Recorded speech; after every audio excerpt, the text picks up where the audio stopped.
there's a rite called the Igbo rite. Okay. Where women dress up without the top.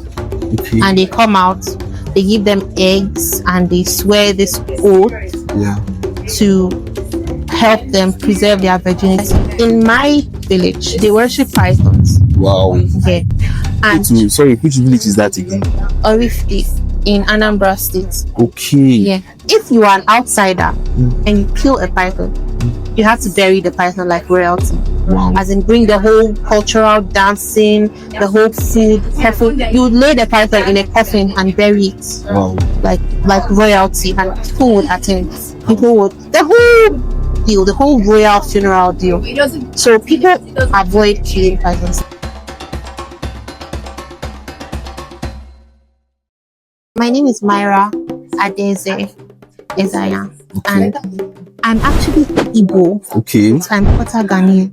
Wow. We're not talking about the Ghanaian culture. No, we can. We can? Yes, we can. Okay. Yeah. Okay. My grandmother from my father's side is quarter Ghanaian. Okay. Yeah.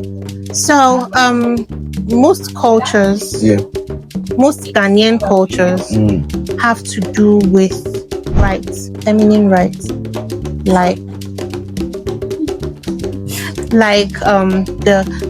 there's a rite called the Igbo rite. Okay. Where women, young girls, adolescents, people going into adulthood, come out and display their bodies, basically. Okay. So it's like a rite of passage. Okay. Basically, they dress up without the top, and they come out.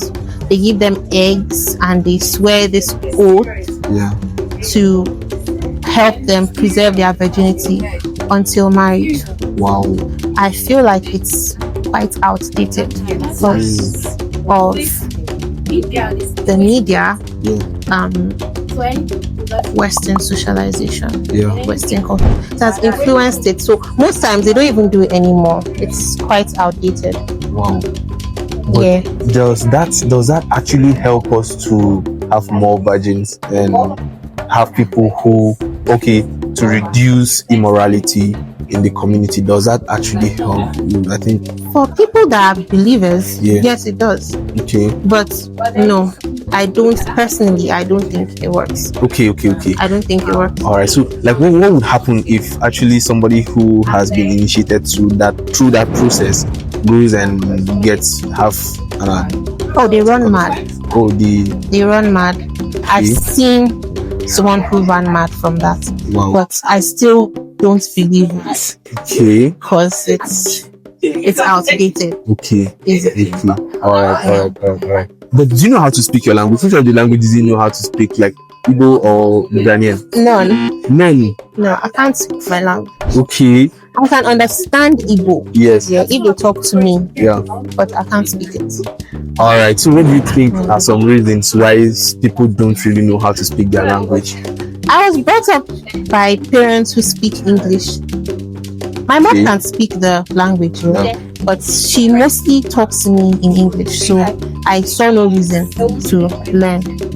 And honestly, it's quite sad because I really like Igbo. It's melodious to the ear. Yeah. So I would want to learn how to speak it. Yes. Someday. All right. Tell me about some kind of like traditional practices that you guys do, either maybe from your mother's side. I can tell you about the Igbo side. The Igbo side. I know more from the Igbo side. Okay. All right. So in my village, they worship pythons. Wow. Okay. And sorry, which village is that again? Orifti in Anambra State. Okay. Yeah. They worship pythons. And when I was a kid, I went to the village and we were going to the stream to like go play and stuff. And as we were walking, we saw a really big python trying to cross. They told us to stand still, to look away, because pythons are revered in that place. And if you are an outsider and you kill a python, you have to bury the python like royalty. Wow. As in, bring the whole cultural dancing, the whole food. You would lay the python in a coffin and bury it. Wow. Like royalty, and people would attend. People would the whole deal, the whole royal funeral deal. So people avoid killing pythons. The pythons too, they don't eat, they don't attack citizens of that village. So that's one practice. Another one I would say is still practiced today is the Osu system. Okay, so sometimes a woman who is unable to give birth goes to a shrine and tells the gods of that particular shrine that she wants a child. She wants children. But in order for her to have children, she's going to, once she takes in her first child, is going to belong to the gods.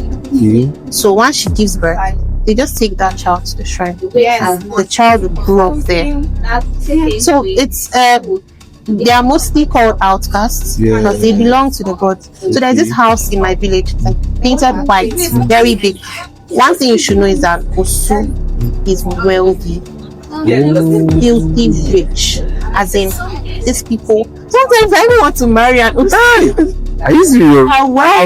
They are wealthy. So they have money. They are children of the gods. So they have money. And if you marry into an Osu family, you automatically become an Osu. All your children outcasts. The only thing is that you have money. That's it. So it's one practice that is still in existence because the house still exists. Still exists, and it's quite nice because the gods that they believe to help them give birth actually give them a favor and what he wanted. Just like the Bible, Samuel, when is it Hannah? Hannah went to the temple and she just does exactly how. But how do they get their money? How do they make money? I'm pretty sure it's the gods, just like how money rituals exist. Probably, or they are just lucky like that. I also know of one from Anambra State, a particular community. I don't know which one. They eat human flesh. Wow. Yeah. If you're an outsider and you just make one mistake, you'll just find yourself in a pot. Are you serious? They'll eat you. Yeah. Is it?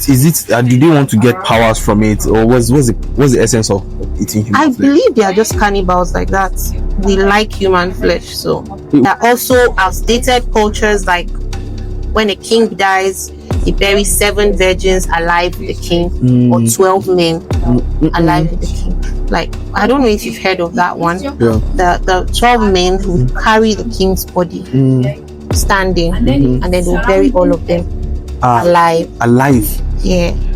Very backward actually. That's the one I do not actually support or like. They do it. Up to today. Oh no, they stopped. Okay, they stopped it. Right? Civilization. Obviously, all right.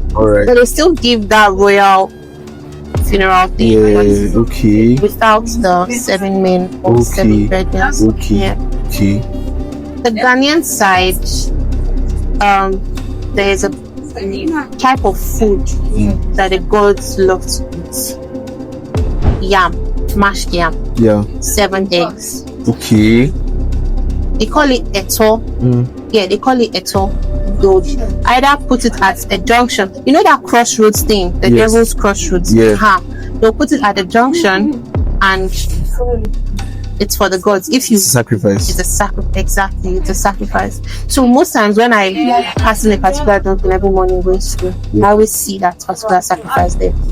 They still practice it because I think everybody needs to practice everywhere. So what's it for?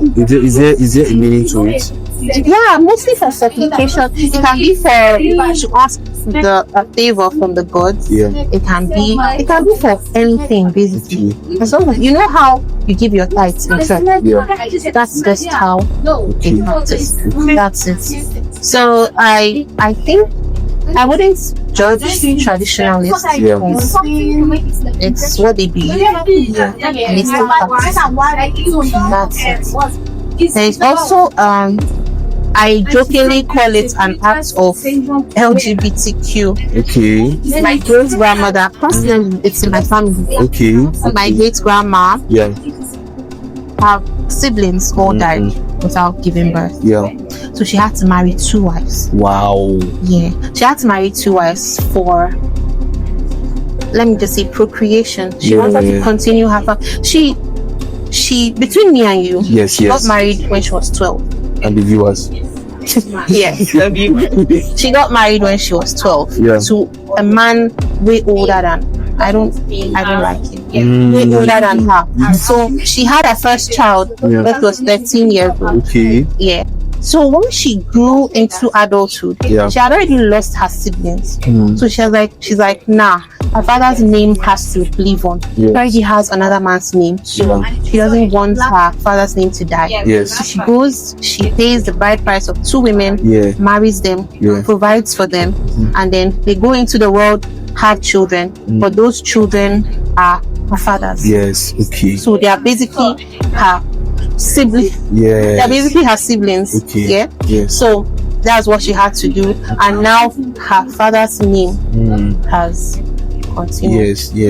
Okay. Her father's name has continued. And I think that's a nice thing to do, because sometimes it shouldn't just a person's name, names are powerful. Person's name shouldn't just die off like that. So that's what she tried to preserve, and I commend her for that. She died recently, 2 years ago. Are you serious? Your grandma? My great grandma. Your great grandma? Yeah, my great grandma. She had kids early, and those kids had kids early. So that's it. Okay. So sorry, would you say that is like, is it her own personal decision, or is it a form of like a culture within? It's a culture. It's a tradition, right? Other people can practice it. So it's not her decision. It's a culture. It's like how there is inheritance of brothers' children. It's just a culture. All right. Other people can practice it. All right. Check. So how do you think civilization has affected us today and our culture, either negatively or positively? I think it has affected us negatively, because now people want to practice other people's culture. Because with the West, there's media everywhere. You have TikTok, you have Instagram. You see other people's culture and you want to practice it. Just like how we don't speak our language anymore and we are now speaking English. I mean, this interview is in English. So it's negative, because we are not supposed to forget our own heritage, because it's also special. It's literally also special. And for me, the Europeans that colonized us took our artifacts, displayed, so it should show us how special we are. And for us to abandon it just to practice other people's culture, it's not nice. It's very, very negative. So there's no positive aspect to us abandoning our culture. We're not supposed to. We're not supposed to. Makes sense. So tell me, as an advice, and also in your own opinion, how do you think we can be able to preserve our culture and our heritage today? And there are a lot of people who are watching and have forgotten about their culture. They don't really know how to speak their languages or stuff like that. How do you think we can correct that and preserve our culture? If they have parents that we should go to them and go and live.